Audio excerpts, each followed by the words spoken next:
Okay, hi everybody, it's Marty here. I just thought I'll go through some of the processes of reloading the 9mm. I'm going down to the range tomorrow. We're going to shoot some NRA, so just the seven yard NRA. So I'm sort of in the last stages of the process actually.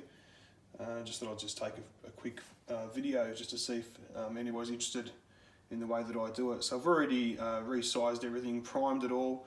I've actually put all the powder in the shells. So I've got 4 grams of AP70 and I've tested that on my little Hornady, what is it? I think it's a GS 1200. I just bought that today actually. G2 1500 actually. It seems to be going good. I've sort of calibrated it and then I've cross-checked it against my Lehman Pro 500 and it seems to be spot on, which is great. It saves me a lot of mucking around, sort of bending down to see if the bar scale is actually lining up. So that's a positive. So basically I've got all the powder in there. I've got a little Simplex turret press here.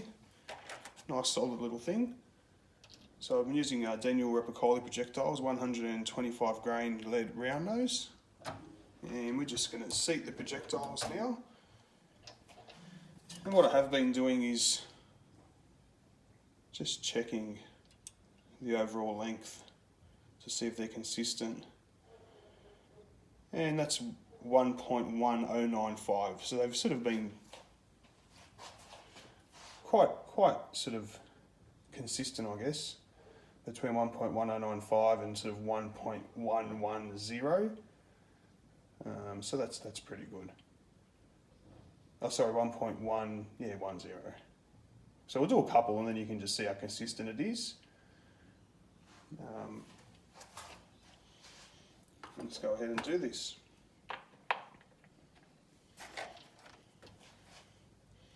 Bit of a slow process, but I quite enjoy it. Now I do get a little bit of lead sometimes just scraping through. I sort of don't expand the mouth that much. Unfortunately, I don't have a, what's it called? A factory crimping die. So I don't sort of expand the mouth too much or bell it. But it's pretty good. It's nice and clean. It doesn't really leave too much. Just every now and then I get a little bit of scrapage and I just clean it off. But I found that I don't need so far to actually crimp them. I don't know if you can see there, it's actually stretching the case as I put the projectile in. So there's not much of a sort of lip there. That seems to be working fine for now. If I have any dramas, then I definitely will consider getting a factory crimp die. But the Simplex press is quite old, so I'm finding it's more difficult to actually obtain parts for it.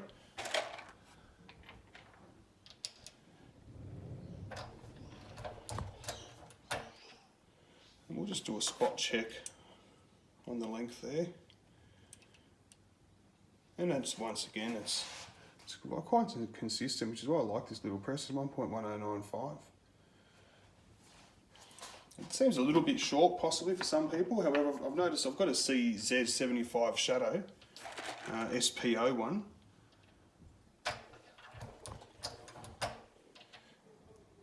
And I did the plung test and sort of fiddled around with it before I got it right. And that was pretty much what it liked. It was sort of between 1.109 and 1.111. So I think they do have a slightly shorter chamber, if that's the correct terminology.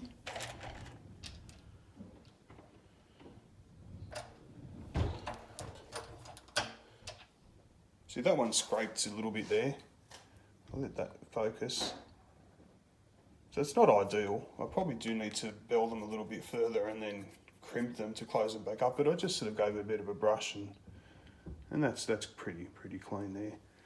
If you want to be fussy, you can just get rid of that little bit there.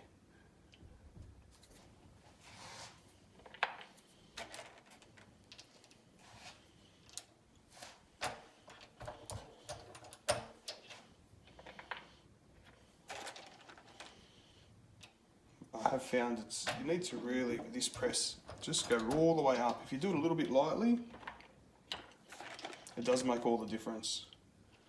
They'll sort of come in at sort of the overall length of 1.14. But if you give it a good push on the upstroke, then they seem to be seating consistently.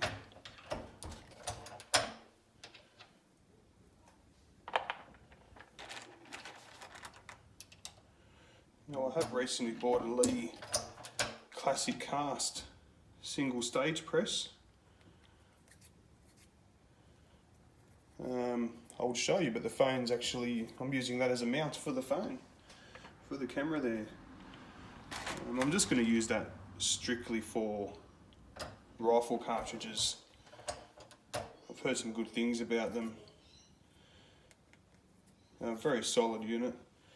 So I guess before I go to my next hunting trip, I'll do another video and I'll be loading some 243s.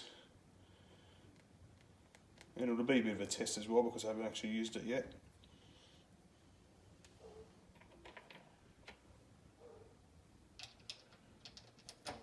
Oops. That's what happens when you tend to be trying to talk and reload at the same time. Okay, we'll do another spot check of the overall length there. Now that one's coming a little bit, actually coming up at 1.1075. Now that could be a bit of a variance in the projectile itself. As you've seen, they have been quite consistent. I'm not too worried about that. I think that should still function fine. I don't have a excessively sort of charged load. I'm a bit on the conservative side, so I've got a bit of room there if the projectiles do seat a little bit further down. And I'll just do another check since that one was quite low.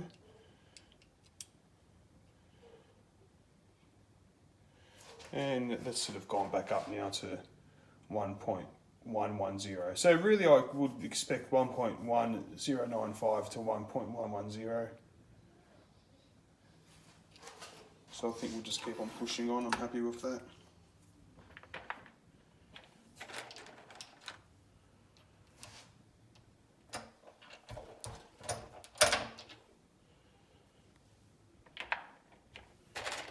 So what I'll try and do, guys, is I'll try and remember to grab my target tomorrow, or at least take a photo of it. We do reuse the targets at our range. We patch them up. If they're not in a bad shape, we'll reuse them. So I'll probably just take a couple of photos, and then I'll sort of take a little bit of a video and just talk about how I went and how these particular loads performed. And once again, I'll just recap, sorry. So I'm using Daniel Repicoli projectiles, 125 grain round nose, lead round nose, 9mm, obviously. 4 grains, sorry, of ADI, AP70. Now I'm not too sure if that's still in production. I'm pretty sure they've phased that out now. I do have some of the new APS 450, so I'm keen to try that as well. But I thought I'll go through and get rid of the AP70. I've got a couple of bottles of that there. In terms of primers, at the moment I'm using, I think, a Fiocchi's, or Fiocchi, however you pronounce that. Small pistol, obviously, primers.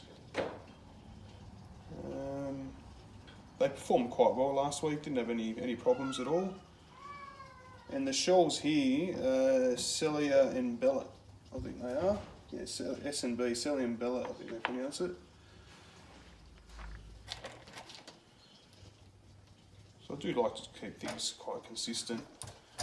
That way if there's any variations I can try and narrow it down rather than have mixed primers and mixed shells and all sorts of things going on.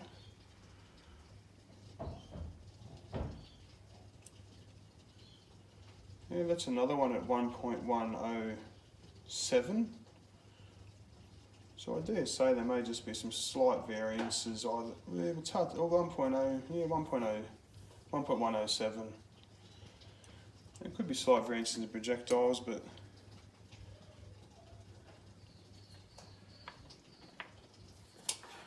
actually we could do a test of that.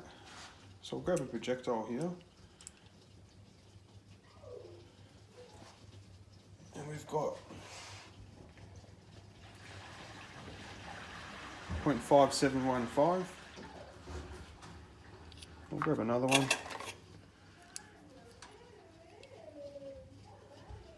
I mean, look at that, that's spot on, 0.5715, so that's thumbs up to Jenna Epicoli.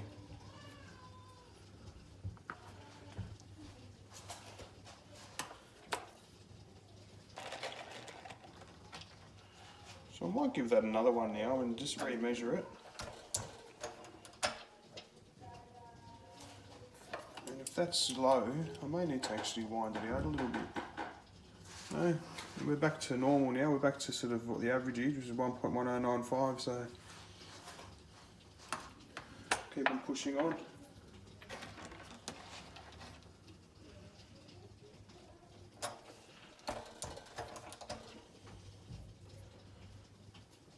So I'm only loading a small batch of 50 here. I'm doing an NRA match, which is 48 shots, 48 rounds. I'll be shooting standard pistol with my 22 before that, so I don't think I'll be able to shoot much more. I'll do one match of standard pistol and then one match of the NRA.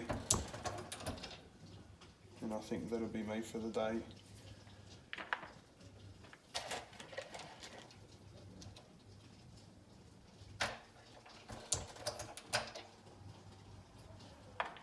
Yeah, looking nice.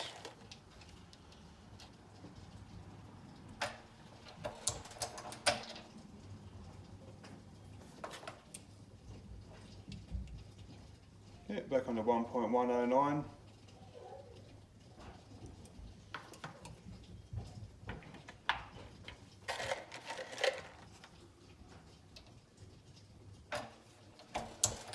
Yeah, I'm quite happy with my new Hornady electronic scales. I've been using the Leman Pro 500 for a number of years now. They're a great scale. I'll actually show you. So there. I've just set them up and I just wanted to obviously just cross check, and they're spot on the Hornady. There it is there. It's off now because I've already sort of put all my powder in the shells. Just give you a bit of a look at my setup. Got a few to go. Just got the Leman, it's a Lee. I think it's perfect powder thrower. Perfect powder measure, I think they call it. It was only $30, $40 from memory, but it's crazy accurate.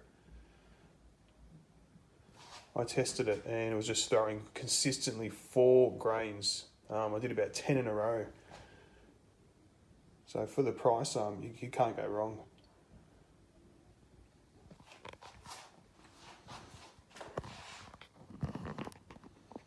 And I'll show you the Lee Classic Cast. There's the beast, solid thing. So we'll definitely do a review of that once I load up some 243s. I think it's going to go well. Okay guys, I'll sort of think I'll finish the video now. It's only a quick video, just give you an idea of how I do things. And like I said, I'll try and remember tomorrow to take some photos of the target, and I'll show you the results of these loads. If anybody in particular has a CZ 75, give them a good idea of what these particular loads are doing. And yep, that's going good. That's 1.110, so happy with that. Okay guys, that's me for the day. Hope you have a good day, and thanks for watching. Cheers.